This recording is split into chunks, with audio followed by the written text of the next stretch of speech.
God bless everybody. Today it is April 2nd, 2024.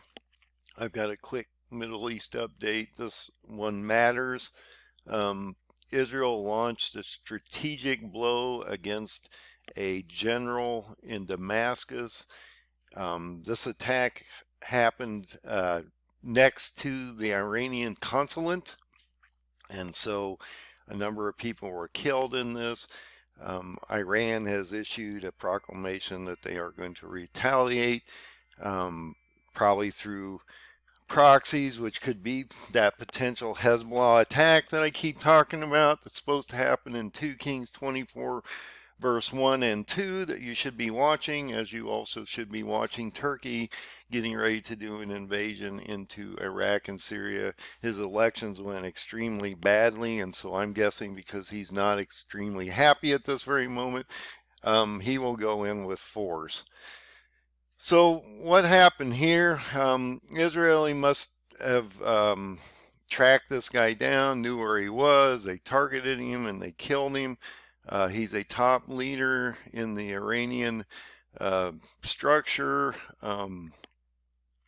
So he's a top commander in this Sud's force in the Iranian Revolutionary Guard, and he was indicates he was assassinated, which he was, in an airstrike on Monday, along with his lieutenant and 5 other officers.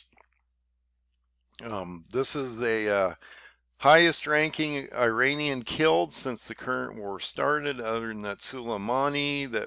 So they're going to equate this to Soleimani, okay? This is extremely important. Trump killed Soleimani when he was in office, and that caused all kinds of issues for the Iranians. And now we have this additional leader, basically like a Soleimani, in this guy, that has now been killed. And so being close to the consulate in Damascus, the Iranian consulate in Damascus, that's going to cause all kinds of issues, and due to the high profile assassination of this person, that will matter to the intensity of the strike that Iranian puts out, and possibly we would see an invasion or a structural siege on Jerusalem by Hezbollah and their proxies as we move forward. We still got that issue down in Hamas, down in the south. Netanyahu's trying to move those people so that he can eliminate the rest of the cells down in through there, and that's going to get extremely messy. If this opens up in Hezbollah, that causes another refugee problem and an outcry in the international community that Israel's off the rails and basically need to be stopped, as Israel knows that they can't stop because they have to eliminate their problem on both fronts, and Iranian front also, which is the head of the snake. You know, to eliminate this problem, they have to eliminate the real threat, and that is the regime of Iran, okay, and their leadership structure. Now, the Iranian people aren't on board with a lot of this. It's just the Iranian structure of government that's causing all these kinds of problems. But just realize that when you hit, and this is going to cause a problem for Syria too, because you've hit literally Damascus, which is their capital city, okay? So Assad has to figure out what he wants to do about that.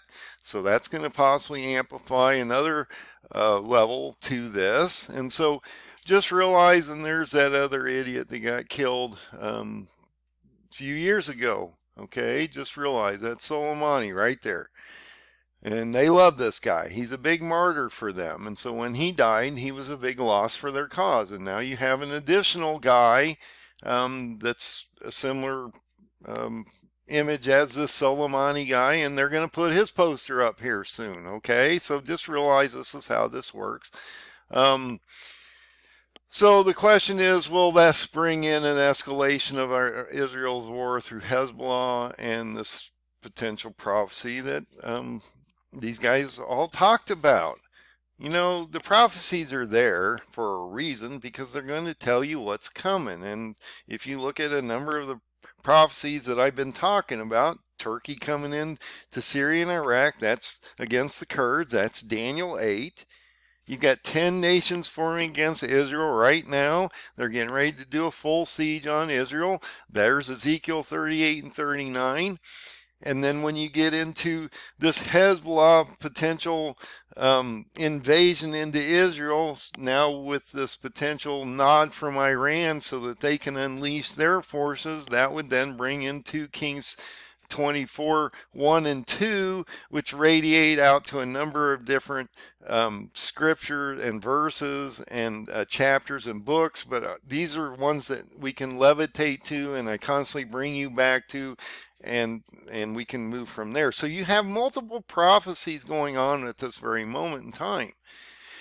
Now, on top of all that going on, because if we're in the position that we are right now, and potentially a 6th seal event coming up in the next week on April 8th, and I'm not saying it's going to happen, but it's a potential at this point, with all this going on, that you're going to see a potential full-on total siege of Jerusalem here, as Iran lashes out. Now, will Iran lash out against Israel themselves, or will they just use proxies? That is something they would potentially have to determine, whether they want to enter this war and expose themselves to be the head of the snake or not.